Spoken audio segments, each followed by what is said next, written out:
I don't want to scare anyone. I want to give it to you straight about Jason. His body was never recovered from the video store after they tore it down. And if you listen to the old timers in town, they'll tell you he's still out there. But there's your movie. You need to get out here before dark, because a lot of those boys out there in the woods like to make you pray, if you know what I mean. That kid that survived that night, that Friday the 13th, he claimed he saw him. You know I just killed someone like an hour ago? Legend has it Jason found his videotape stolen that night and took his revenge. A revenge he'll continue to seek if anyone ever enters the wilderness again.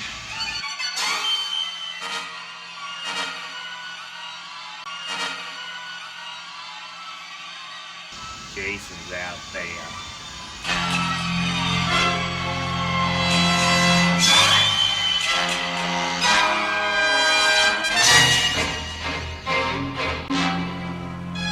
You can't be alive.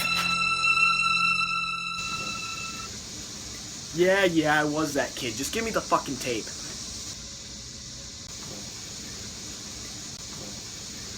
Fuck you.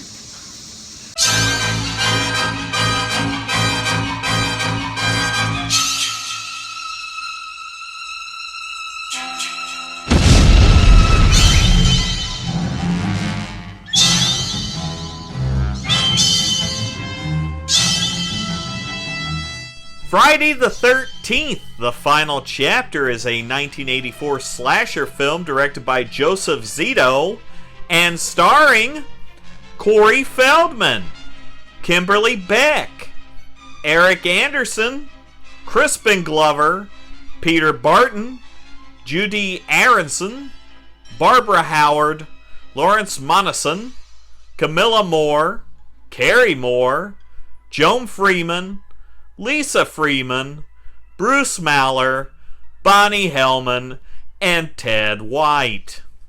Last season on Friday the 13th.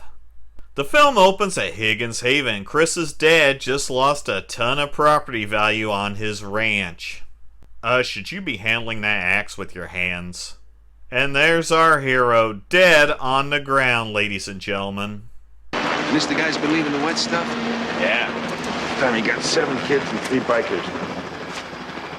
This time they got him. Wet stuff? What does that even mean? I googled it and all I had come back was some Australian lube.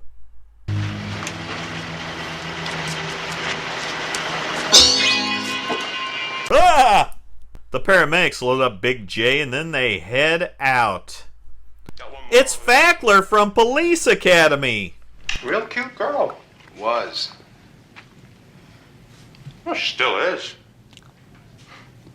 All you gotta do is... This medical examiner is a lawsuit waiting to happen.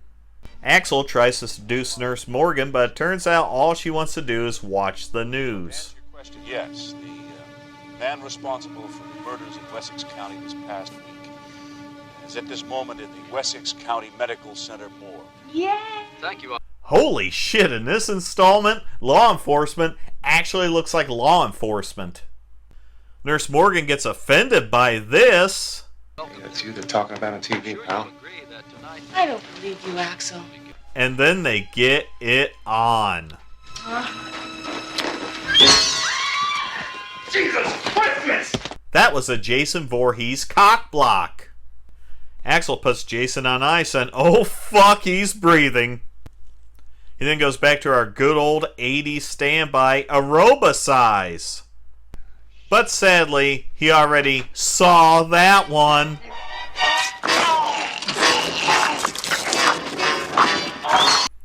Then Jason guts Nurse Morgan like a fish. We are that close to a Halloween 2 situation. Mom, do you ever have that not-so-fresh feeling? Nerd! I need a bypass patch cord. Maybe you can get one in town. Trish will drive you. Did you ask Trish if she would drive Tommy to town? Thanks, Mom. Oh, someone left the front door open. We're in the country. Well, what happens if the psycho wanders in?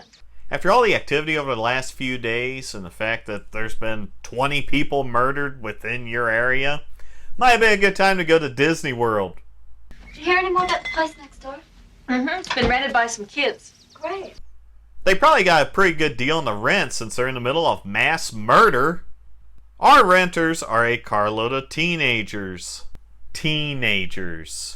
Ted makes a Facebook post and gets some feedback. What? It says you're a dead fuck. What? You would think they would plant her in the back of the cemetery. And I hope my tax dollars didn't pay for such a nice tombstone. It's now time to introduce a character only to be slaughtered.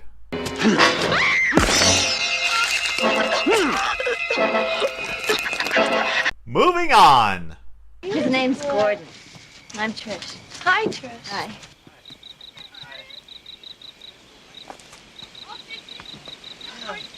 You know, it's sad that Mom is more concerned about the kids hanging out next door than the fucking bloodbath down the road. I don't know how you do it. I don't know how you don't. I mean, you do it with everybody. You basically just called her a whore.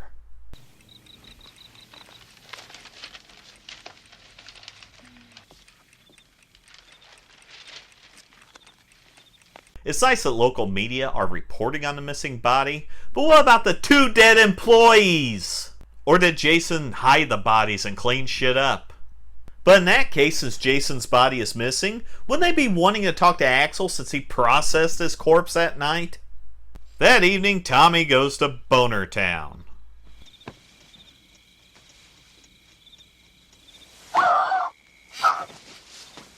But Mom stops in to cut him off. The gang heads out to the beach when they run into twins. Ooh la la!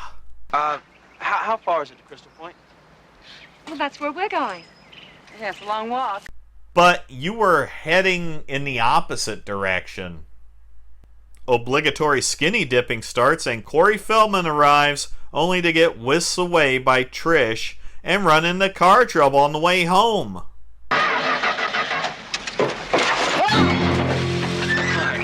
Dropped iron. Jesus, what's with the stealth, bud? Rob gets a car started and is entranced by Tommy's Tom Savini collection. I have no commentary for the next scene. I just want you to bask in its goodness. Don't think you got it made, no. You're wrong. Outside, Rob is playing gentleman with Trish while inside, Ted is pulling this maneuver. Teddy, I've got to get another drink. That's assault, teddy bear! A beer chugging contest leads to jealousy from Sam, who splits, and Ted. Well, you know what I suggest you do about that, Teddy? I think you should run that through your little computer. Oh, that burns so bad I can smell the smoke. Sam goes for a swim and hops into a boat, only to have it ruined by Mr. Voorhees.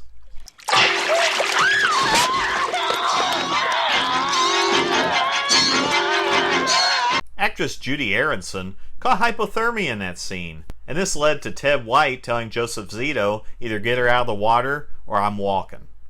Paul then has guilt overcome his boner and rushes out to find Sam, but he still manages to find someone to play with his dinghy.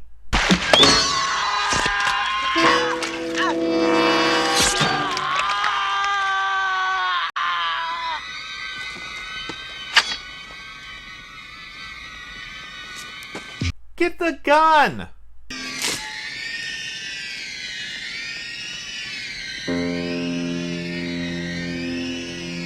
Oh, now it's time to leave. Jimmy and Tina then go upstairs and get it on while Ted runs vintage porn downstairs.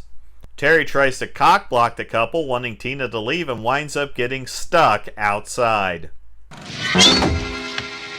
Across the way, Mom gets home and... You should have fucking moved! Tommy and Trish get home and get spooked, leading to Trish to go out and find Rob. Oh, shit! What the hell are you doing here? What are you trying to do? Kill me? You ruined your tent, fool! Check it out. Why don't you run this through your computer, teddy bear? Classy. Hey, Ted, where's that corkscrew, that fancy corkscrew for the wine bottle? That actually is a classy move. Ted! Hey, Ted, where the hell's the corkscrew? Here you go, but I need to split.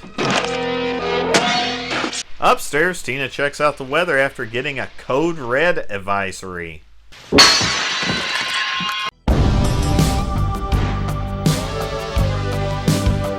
Those previous two kills were right on top of each other. Jason is a fucking machine tonight. Back at Rob's camp, Trish gets some background information. But the man that killed your sister is dead. He's alive.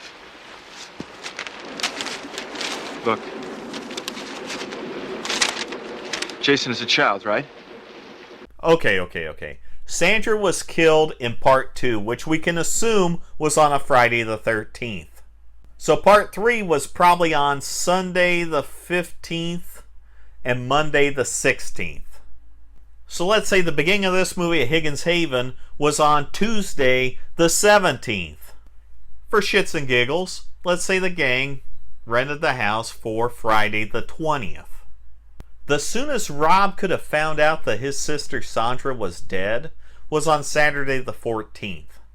So what you're telling me is Rob put all this shit together in less than a week. Back at the house, the film breaks and Ted finally gets some good head. Doug and Sarah enjoy some post-coital shower time with Sarah leaving to do her hair. Got your nose! Sarah discovers Doug in the bathroom and rushes through the house only to get axed for her heart. Back at the Jarvis home... That's worth 10 XP, Jason.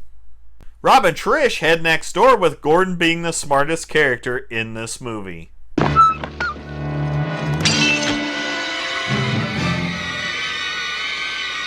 According to the Friday the 13th video game, Gordon does indeed survive. I know you were wondering about that. Trish finds Doug in the shower and alerts Rob, who ends up in the basement and describes the action for the visually impaired. She rushes back to the house and barricades the door. I'm sure he won't even try to break the 30 windows you have in this fucking house. No fucks given.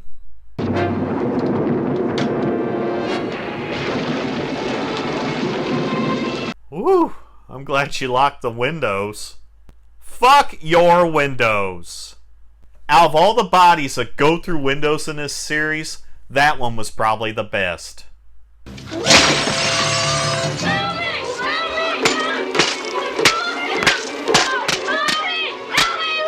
Ted White loved doing this scene because it terrified the shit out of Corey Feldman for real, and Ted thought that Corey was a spoiled piece of shit. The Claw! That was badass. They hide upstairs, but Jason is able to get in only to have his head bashed in by some fine Japanese electronics. Is he dead? Nope. Who do you choose? Trish tells Tommy to run and bolts next door again and is cornered upstairs, playing the only card she had left.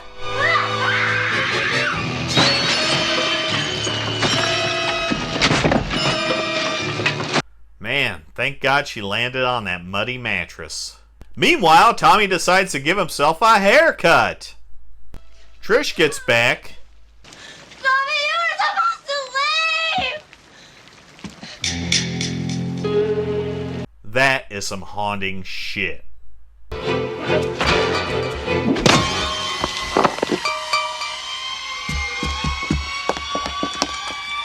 Will that hurt or help his piano playing? Jason gets Trish on the ground, and I love the fact that he's lost use of that left hand, and it actually factors into this scene. Then Tommy reveals his new look. Jason goes to ask who does his bangs when...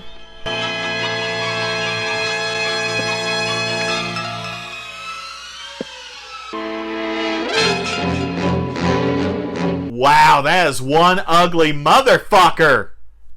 Okay, we know how these movies work. This is being billed as the final chapter, so how are they going to do this?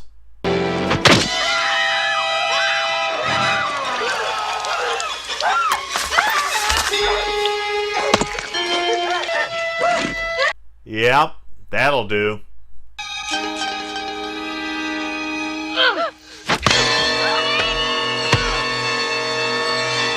That's a little gravy on top. Later at the hospital, Trish and Tommy see each other, and why in the hell has that shot never become a meme? Friday the 13th, the final chapter, is a fitting end to this saga, and one of the best of the series. The atmosphere is so much darker, and Jason is even more brutal than in previous films. Ted White upped the character as far as it could go, and deserves recognition as one of the best slashers in 1980s film. The victims also has something different in this film as well. Some of them have more of a personality, so it actually kind of gets to you when one of them is slaughtered. But deep down, you're still rooting for Jason Voorhees to wipe them all out. The final chapter is a wonderful conclusion to a franchise that didn't overburden itself with sequel after sequel after sequel. Perhaps someday this series could be revisited and resurrected.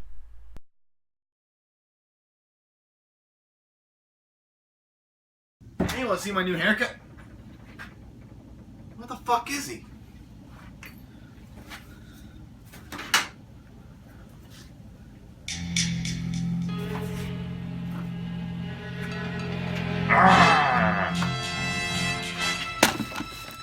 Don't you remember?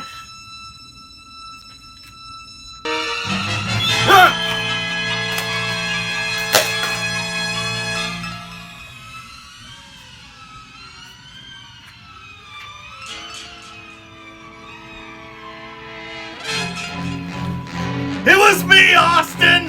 It was me the entire time!